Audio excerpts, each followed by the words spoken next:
Catherine G. Roraback of Canaan, Connecticut is considered one of the nation's foremost civil liberties advocates. During her 50-year career, she has litigated several landmark cases, including Griswold versus Connecticut, and helped found the Connecticut Civil Liberties Union.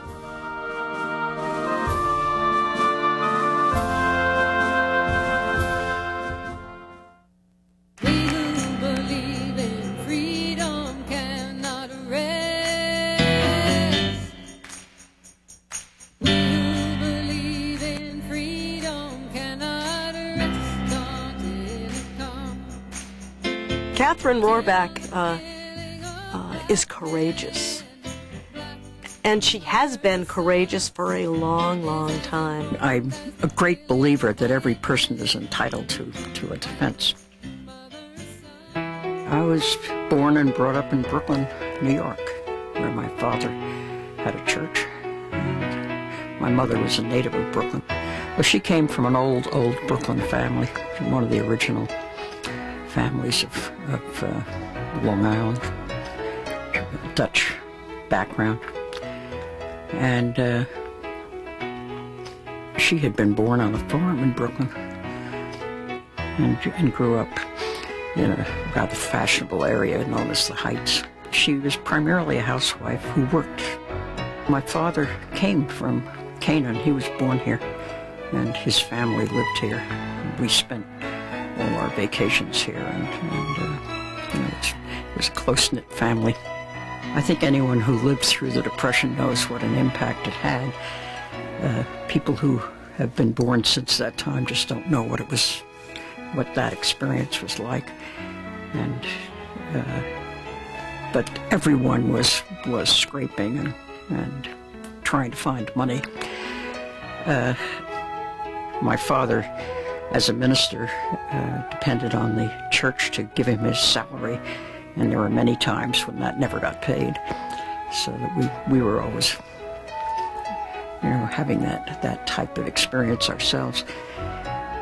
My father inherited some money from my grandfather, and it was just put aside. That was to be for our college education. And the thing that always fascinates me about it was that it was not just for my brother to get an education, which was true in a lot of families. It was for all of us. And my father was so intense about this issue that we were all to go to college. I went to Mount Holyoke in South Hadley. I majored in economics at Holyoke. There was a sense of equality to the place that you didn't get in a lot of other colleges. The faculty at Mount Holyoke represented one of the strongest women's groups I've ever known. I was in college in 1940, and a friend of mine and I organized a torchlight parade for Roosevelt. As you may or may not know, one of my relatives, my great-uncle, was head of the Republican Party in Connecticut for a number of years, and it was a rather well-known machine that he ran. It was in the Hartford Courant, a picture of me and Jane leading this parade for Roosevelt with our signs and stuff. It was a great shock to the rest of the family. After I finished college, I was offered a job with the Department of Agriculture in Washington. One of the things that you learn if you live there is that there are a number of people who have been working for the government for many, many years, and I just didn't feel like getting trapped into that, because you just never leave if you do. I decided I'd go back to what I'd thought of originally, which was to go to law school. It's interesting to me in retrospect to think back to those days, because as a woman, I didn't really think it was unusual for a woman to think of going to law school, and I'm not at all sure why. It was just one of the things I'd always thought of doing, and it seemed perfectly normal to me. Well, actually, I almost quit after the first term. I found it very boring. After I was at law school, I began to discover that there were people who didn't quite accept the fact that women went to law school. I think I was the first woman to take the course in Admiralty at the Yale Law School, maybe anywhere, and the men in the class were really upset. I mean, the students who were taking that course, because somehow a woman shouldn't be in that class with them. I passed the bar in 1948. When I finished law school, there was a problem of where I would work, and my uncle, who had this office, told me that, and he was terribly proud of me. I mean, the day that I was admitted to the bar and sworn in, he really was down there at the occasion and was bragging to all his friends, introducing me. He was very proud. But he told me that he would love to have me come up here and practice, but that he thought it would be a terrible mistake for a single woman, a young single woman, to practice law in a small town, and the constrictions on my social life and stuff would be unfortunate, and that I should see if I couldn't do it somewhere else. Eventually, I was introduced to and was hired by a man named Harry Lander, who was in New Haven, and he had a one-man office. He did primarily commercial work and bankruptcy work, but he had a lot of general problems that had to be taken care of for different clients. And Harry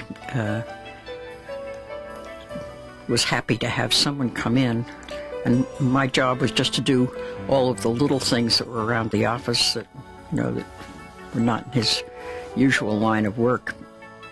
Harry was a wonderful lawyer to work for. He just assumed that I would be handling things and could do it. He didn't raise any questions. He was sort of a pre-feminist feminist, if you want to call it that.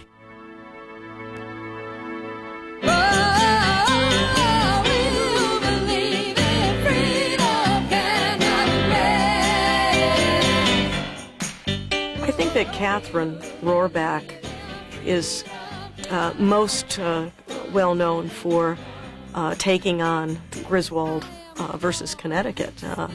The fact that a right to privacy was recognized in the birth control issue was a huge step for the United States Supreme Court, a huge step for women, and for the development of the law. And it was and remains still one of the most controversial findings of the United States Supreme Court.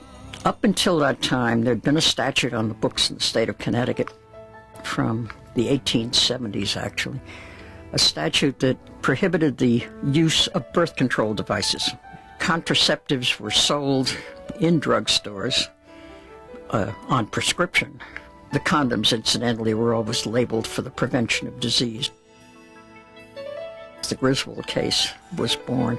I was retained to be Connecticut counsel. Civil actions, declaratory judgment actions, asking that the statute be declared unconstitutional. The prosecution ensued. There was a trial, and there were various appellate levels in Connecticut. Eventually went to the U.S. Supreme Court, where the court in 1965 held that in the case of Griswold versus Connecticut, held that the statute was unconstitutional. I have said sometimes that that was really one of the more exciting periods of my career.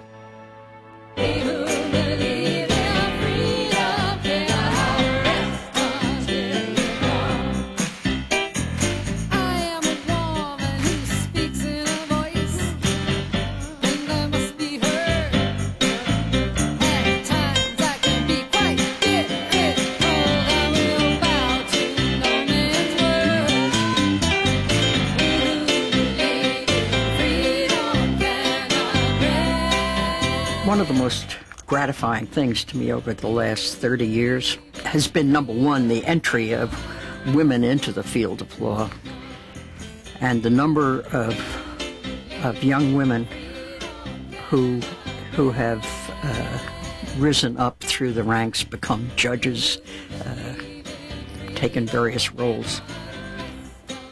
I just find it exciting, and to the extent that I helped produce that or had any influence on them. That's probably the greatest satisfaction of my career.